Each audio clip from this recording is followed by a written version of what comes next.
How can you create an image of a god?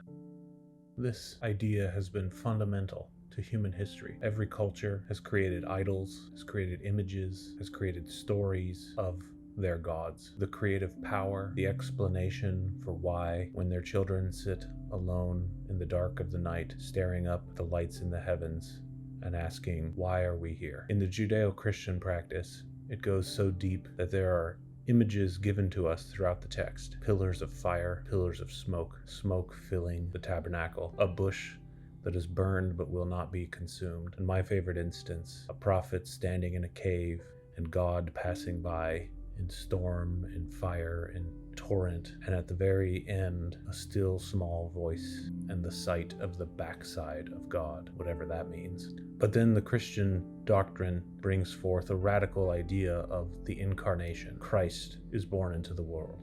He has a body. He lived here. He ate with people. And now the Christians create image after image after image of Jesus. We have no photo evidence of what he looked like. We only have artists' imaginative interpretation of what they think the Christ, the Son of God, might have looked like. So how do you make an image of a man who is God? In the Christian doctrine, there's an incredibly important moment, one that we all know, that is the crucifixion. It is from this that the cross becomes a symbol for Christianity, and it is from this that the major stumbling blocks or cornerstones of the faith is established. So how might one go about depicting the crucifixion of Jesus Christ? We have, of course, famously The Last Temptation of Christ by Martin Scorsese. We have The Passion of the Christ by Mel Gibson. And we have countless other crucifixion images. But my favorite is this one. It's called Immersion by Andres Serrano. I love the glow of the light, the warm colors, the noticeably Catholic depiction of a crucifix. It might surprise you to know that this is one of the most controversial images of Christ ever made. Its colloquial name is Piss Christ.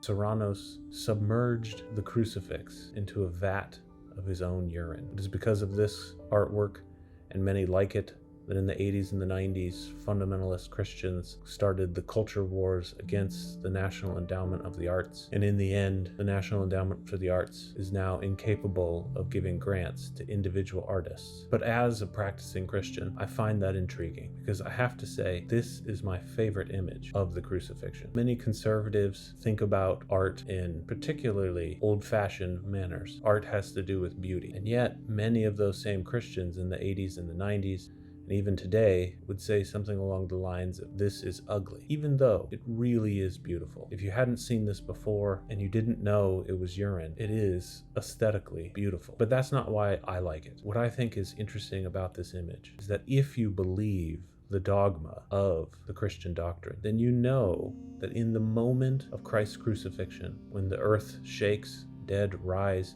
the veil in the temple tears in two, and Jesus cries out, my God, why have you forsaken me?" If you assert that that is a true historical event, then you believe God himself was immersed in a human milieu of fallenness, of disgust. And here we have Christ immersed in urine. When Christ was born, he came through Mary's birth canal. He was born in blood and water between the two defecating orifices into a world that is disgusting and dirty. The surprising thing isn't that Christ is immersed in urine. The surprising thing is that through that immersion, beauty can shine. It's that Christ could redeem it. This image holds the duality of fallenness and redemption, and how beauty ties those two things together. That's why, even though I am offended by this image, I'm offended by the scandal of the incarnation as well. This image, through means of abstract conceptual art, is able to depict, as in suggest, connotate, the true feelings of that situation